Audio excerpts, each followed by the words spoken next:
કેમ છો વિદ્યાર્થી મિત્રો?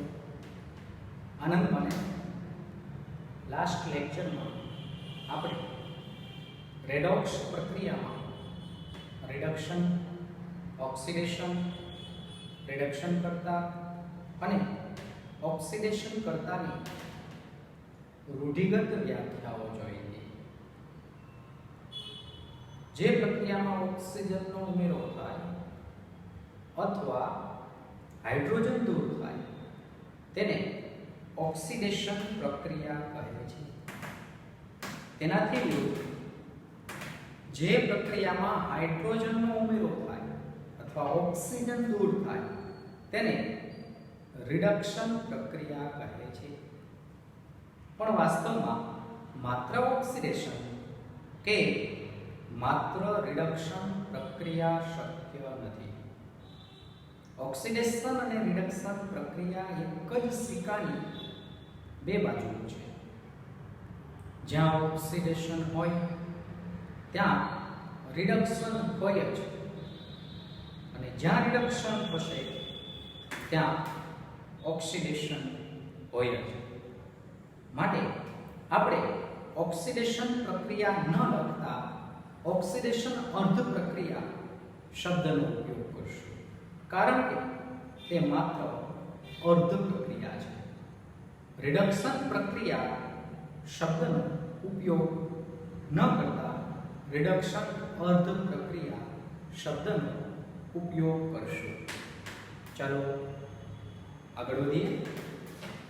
ધારો કે મેગ્નેશિયમ ધાતુની પ્રક્રિયા ક્લોરીન વાયુ સાથે કરવામાં આવે તો આ બંને વચ્ચેની રાસાયણિક પ્રક્રિયાથી મેગ્નેશિયમ ક્લોરાઇડ બને છે, MgCl2. આ પ્રક્રિયામાં ઓક્સિજનનો ઉમેરો કે હાઇડ્રોજનનો ઉમેરો કે ઓક્સિજન દૂર એવું કંઈ બનતું નથી, કારણ કે આ પ્રક્રિયામાં ઓક્સિજન કે હાઇડ્રોજન છે જ નહીં. તો હવે આવી પ્રક્રિયાઓને સમજવી હોય તો આપણે જે લાસ્ટ લેક્ચરમાં ચર્ચા કરી એ વ્યાખ્યાઓ પૂરતી નથી. એના માટે આપણે આધુનિક વ્યાખ્યાઓ તરફ જઈએ. જેમ કે પહેલી વ્યાખ્યા ઓક્સિડેશન અર્ધ પ્રક્રિયા.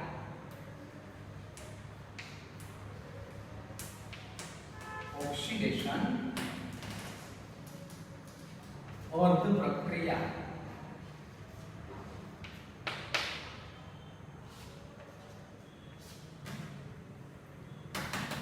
આ પ્રક્રિયામાં મેગ્નેશિયમ છે તેનું ઓક્સિડેશન થાય છે અને ક્લોરીનનું રિડક્શન થાય છે.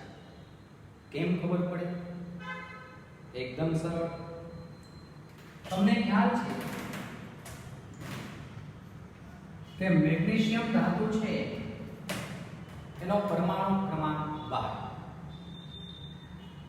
મેગ્નેશિયમ ધાતુની બાહ્યતમ કક્ષામાં 2 ઇલેક્ટ્રોન વધારાના છે અને મેગ્નેશિયમ ધાતુની વૃત્તિ આ વધારાના 2 ઇલેક્ટ્રોન ગુમાવવાની છે. પરિણામે આટલી અર્ધ પ્રક્રિયા બનશે. Magnesium gives magnesium +2 electrons. યાદ રાખો, કોઈ પણ તત્વ ઇલેક્ટ્રોન ગુમાવે ત્યારે હંમેશા ધન આયન બને. તો આ રીતે ઇલેક્ટ્રોન ગુમાવવાની ક્રિયા એટલે ઓક્સિડેશન. બીજા શબ્દમાં કહીએ તો ઓક્સિડેશન આંકમાં વધારો થાય. યાદ રાખો, મેગ્નેશિયમનો ઓક્સિડેશન આંક 0. હંમેશા યાદ રાખો, તટસ્થ પરમાણુ હોય તેનો ઓક્સિડેશન આંક 0 થાય. ઓક્સિડેશન આંક નક્કી કરવાના નિયમો આપણે જોશું, પણ એ સમજતા પહેલા એવો નિયમ યાદ રાખો કે કોઈ પણ તટસ્થ પરમાણુ હોય તો તેનો ઓક્સિડેશન આંક 0. ધન આયન હોય તો ધનભાર જેટલો અને ઋણ આયન હોય તો ઋણ ભાર જેટલો.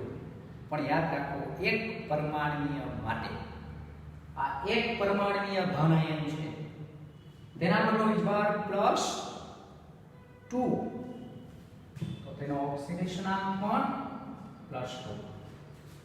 જો હવે વ્યાખ્યા સમજીએ. જે પ્રક્રિયા દરમિયાન ઇલેક્ટ્રોન મુક્ત થતા હોય, જે પ્રક્રિયા દરમિયાન ઇલેક્ટ્રોન મુક્ત થતા હોય અથવા ઓક્સિડેશનાંકમાં વધારો થતો હોય તેને ઓક્સિડેશન અર્ધ પ્રક્રિયા કહે છે. અર્ધ પ્રક્રિયા શબ્દનો એટલા માટે ઉપયોગ કરીએ છીએ કે કુલ પ્રક્રિયાનો આ અડધો ભાગ છે. ફરીથી વ્યાખ્યા હું અહીંયા લખું છું. જે પ્રક્રિયા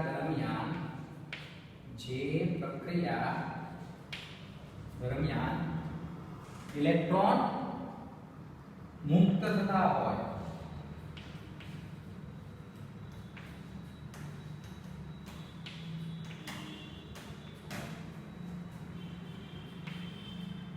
અથવા ઓક્સિડેશનાંકમાં વધારો થતો હોય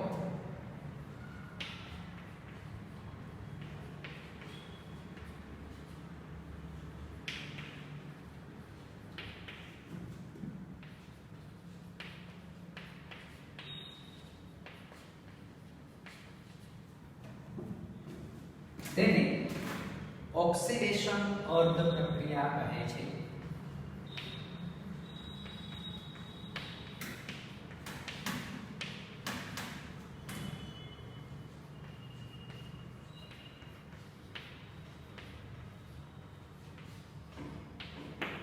ફરીથી જે પ્રક્રિયા દરમિયાન ઇલેક્ટ્રોન મુક્ત થતા હોય, ઇલેક્ટ્રોન મુક્ત થતા હોય અથવા ઓક્સિડેશનાંકમાં વધારો થતો હોય, ઓક્સિડેશનાંક, ઓક્સિજન આંક નહીં, ઓક્સિડેશનાંકમાં વધારો થતો હોય તેને ઓક્સિડેશન અર્ધ પ્રક્રિયા કહે છે. દાખલા તરીકે ઉદાહરણ લખવું હોય તો મેગ્નેશિયમ gives magnesium +2 ઇલેક્ટ્રોન. જો શું થાય છે? ઇલેક્ટ્રોન મુક્ત થાય છે, ઓક્સિડેશનાંકમાં વધારો થાય છે. આના કરતા તદ્દન વિરુદ્ધ રિડક્શન અર્ધ પ્રક્રિયાની વ્યાખ્યા આપવી હોય, રિડક્શન અર્ધ પ્રક્રિયા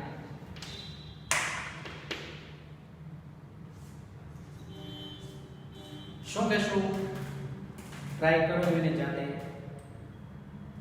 જે પ્રક્રિયા દરમિયાન ઇલેક્ટ્રોનનો સ્વીકાર થતો હોય અથવા ઓક્સિડેશનાંકમાં ઘટાડો થતો હોય તેને રિડક્શન અર્ધ પ્રક્રિયા કહે છે. દાખલા તરીકે ફોર એક્ઝામ્પલ આપણે કહી શકીએ કે અહીંયા મેગ્નેશિયમ 2 ઇલેક્ટ્રોન ગુમાવી ધન આયન બને છે, કારણ કે ધાતુની વૃત્તિ ઇલેક્ટ્રોન ગુમાવવાની. સામે પક્ષે અધાતુની વૃત્તિ ઇલેક્ટ્રોન સ્વીકાર મેળવવાની. ક્લોરીન અધાતુ તત્વ છે. ક્લોરીનનો પરમાણુ ક્રમાંક 17, ઇલેક્ટ્રોન રચના 2 8 7. બાહ્યતમ કક્ષામાં એક ઇલેક્ટ્રોનની જરૂર. મેગ્નેશિયમ જે 2 ઇલેક્ટ્રોન મુક્ત કરશે, આ બંને ક્લોરીન પરમાણુઓ પોતપોતાની બાહ્યતમ કક્ષામાં એક ઇલેક્ટ્રોનનો સ્વીકાર કરશે. મીન્સ આ 2 ઇલેક્ટ્રોન મુક્ત થયા છે એ બંને ઇલેક્ટ્રોન આ ક્લોરીનનો અણુ લઈ લેશે. તો એની પ્રક્રિયા લખવી હોય તો આમ લખી શકાય Cl2 પ્લસ 2 ઇલેક્ટ્રોન મુક્ત થયા છે એ 2 ઇલેક્ટ્રોન મુક્ત થાય ધન આયન મળે ઇલેક્ટ્રોન નો સ્વીકાર થાય ઋણ આયન મળે આમ લખવાનું 2 ક્લોરાઇડ માઈનસ ઓક્સિડેશન આંક લખવા હોય તો આપણે હમણાં જ કીધું તટસ્થ પરમાણુનો ઓક્સિડેશન આંક 0 એક પરમાણુનો ધન આયન હોય તો ધન ભાર જેટલો ઓક્સિડેશન આંક અને એક પરમાણુનો ઋણ આયન હોય તો ઋણ ભાર જેટલો ઓક્સિડેશન આંક એક ક્લોરાઇડ નો -1 બે ક્લોરાઇડ નો -2 આ બંને ક્લોરાઇડ નો સંયુક્તમાં લખવો હોય તો -1 એટલે કે -2 થાય વ્યાખ્યા આવશે જે પ્રક્રિયા દરમિયાન ઇલેક્ટ્રોનનો સ્વીકાર થતો હોય અથવા ઓક્સિડેશનાંકમાં વધારો થતો હોય ઘટાડો થતો હોય તેને રિડક્શન અર્ધ પ્રક્રિયા કહે છે જે પ્રક્રિયા દરમિયાન ઇલેક્ટ્રોનનો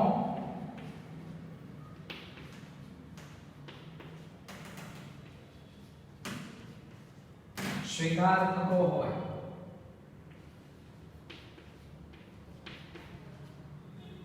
અથવા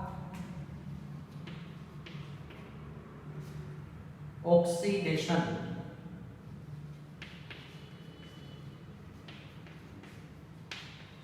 આંકમાં ઘટાડો થતો હોય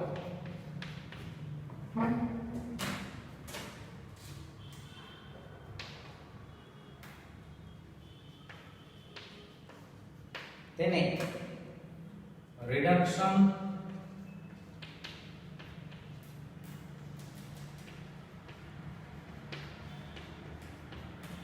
અર્ધ પ્રક્રિયા કહે છે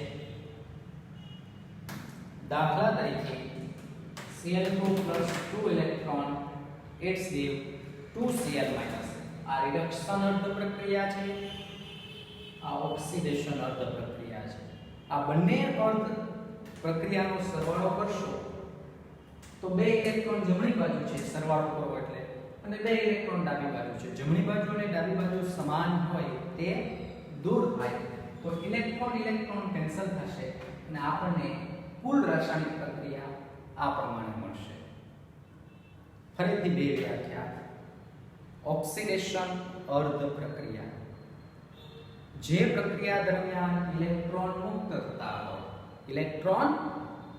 થતા હોય અથવા ઓક્સિડેશનાંકમાં વધારો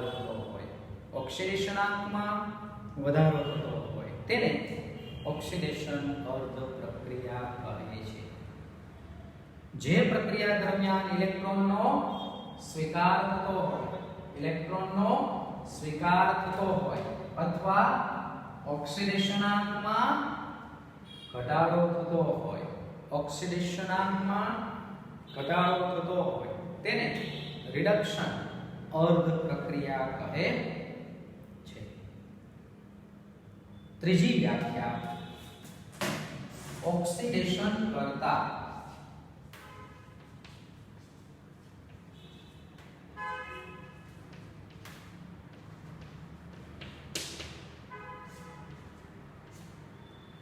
પદાર્થની પ્રક્રિયાની વાત થાય છે ઓક્સિડેશન કરતા વિચારો જોઈને આપણે લાસ્ટ લેક્ચરમાં લખેલું કે ઓક્સિડેશન કરતા પદાર્થનું હંમેશા રિડક્શન થાય તો જેનું રિડક્શન થાય છે ને તે ઓક્સિડેશન કરતા જેનું રિડક્શન થાય છે એ ઓક્સિડેશન કરતા કેનું રિડક્શન થાય છે મેગ્નેશિયમનું કે ક્લોરીનનું ડેફિનેટલી ક્લોરીન રિડક્શન થાય છે તો ક્લોરીન કેવો પદાર્થ કહેવાશે ઓક્સિડેશન કરતા.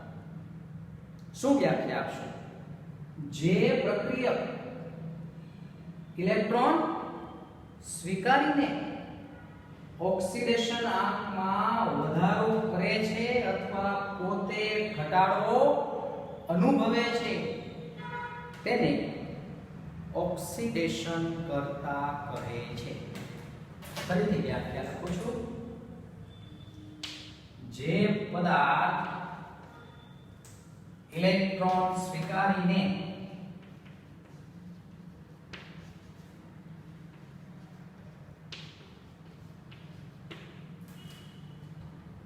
ઓક્સિડેશન આંકમાં પોતે ઘટાડો અનુભવે પણ પાડોશના ઓક્સિડેશન આંકમાં શું કરે?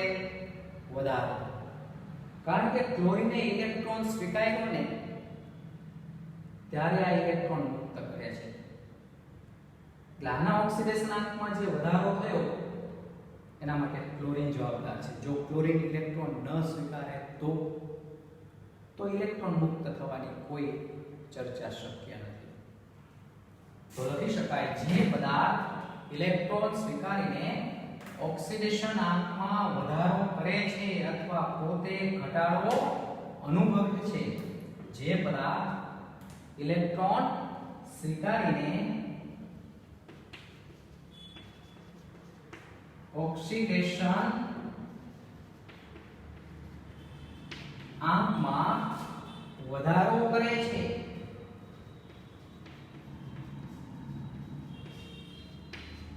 કૌંસમાં બીજો શબ્દ આપી શકાય ઘટાડો અનુભવે છે. જાતે ઘટાડો અનુભવે પાડોશમાં વધારો કરે અને પાડોશમાં વધારો કરે છે એટલે જ ઓક્સિડેશન કરતા પોતાનું રિડક્શન થશે. ઓક્સિડેશન આંકમાં વધારો કરે છે અથવા સાઈડમાં લખી શકાય ઘટાડો અનુભવે છે તેને ઓક્સિડેશન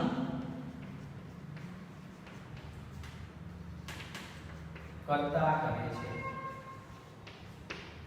દાખલા તરીકે કોણ ઓક્સિડેશન કરતા છે? મેગ્નેશિયમ કે ક્લોરીન જેનું રિડક્શન થાય. અધાતુનું રિડક્શન થાય, ધાતુનું ઓક્સિડેશન થાય. તો ક્લોરીન અધાતુ છે તેનું રિડક્શન થાય છે માટે તે ઓક્સિડેશન કરતા. દાખલા તરીકે Cl2. ફરીથી જે પદાર્થ ઇલેક્ટ્રોન સ્વીકારીને ઓક્સિડેશન આંકમાં વધારો કરે છે અથવા ઘટાડો અનુભવે છે તેને ઓક્સિડેશન કરતા કહે છે. યાદ રાખો કે ઓક્સિડેશન કરતા પદાર્થનું હંમેશા રિડક્શન થાય છે. લાસ્ટ વન, છેલ્લી વ્યાખ્યા તદ્દન વિરુદ્ધ રિડક્શન કરતા.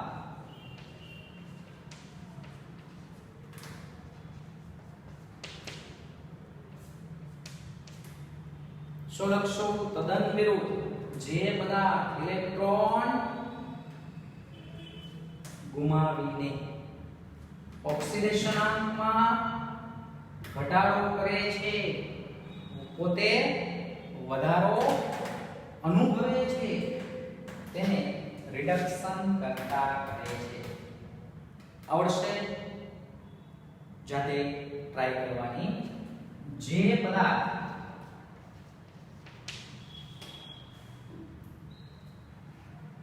સ્ટોપ કરી નાખો વિડિયો, જાતે વ્યાખ્યા લખી નાખો, જાતે લખાઈ જાય પછી વિડિયોને પ્લે કરવાનો. ઓકે, હું લખું છું. જે પદાર્થ ઇલેક્ટ્રોન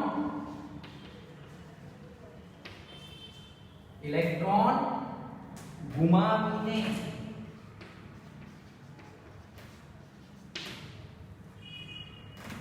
ઓક્સિડેશન આંકમાં વધારો કરે છે, ઘટાડો કરે છે.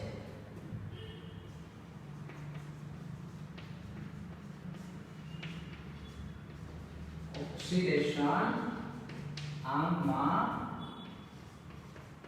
ઘટાડો કરે છે, પાડોશમાં ઘટાડો કરે છે, પણ જાતે વધારો અનુભવે છે,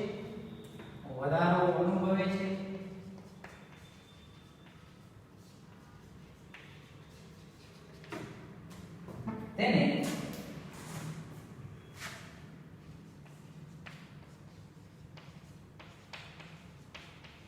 રિડક્શન કરતા કહે છે.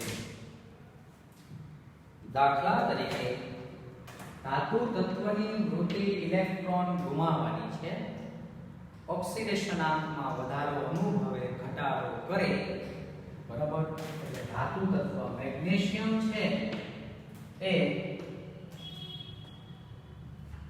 રિડક્શન કરતા છે. યાદ રાખો, સામાન્ય રીતે ધાતુ તત્વો ઇલેક્ટ્રોન ગુમાવવાની વૃત્તિ ધરાવે છે, ઓક્સિડેશન અનુભવે છે, રિડક્શન કરતા તરીકે વર્તે છે. વિરુદ્ધ અધાતુ તત્વો ઇલેક્ટ્રોન મેળવે છે,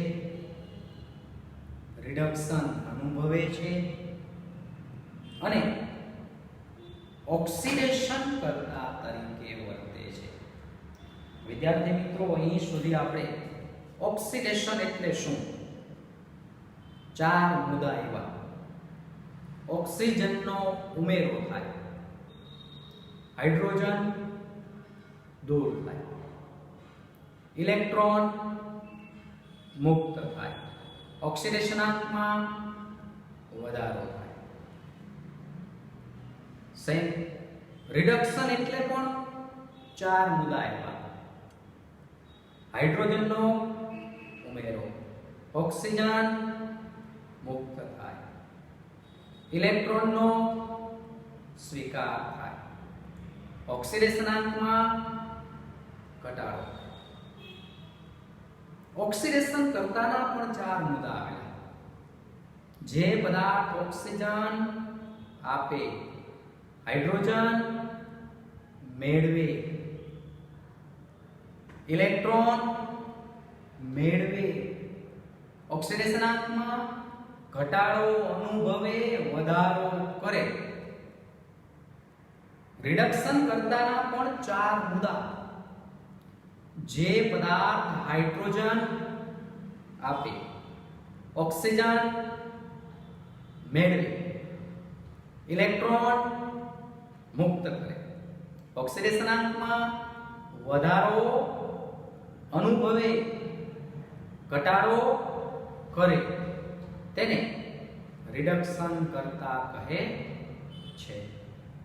વિદ્યાર્થી મિત્રો, અહીં મેં જે રીતે તમને બોર્ડ વર્ક કરેલું છે અથવા પીડીએફ મોકલવામાં આવે છે એ પ્રમાણે ચેપ્ટર નંબર 8 રેડોક્સ પ્રક્રિયાની આપણે તૈયારી કરવાની છે.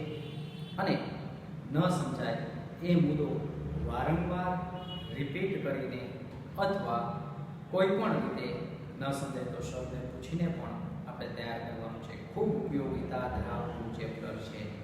12થમાં વારંવાર ઓક્સિડેશન આંકની ગણતરીની જરૂર પડશે.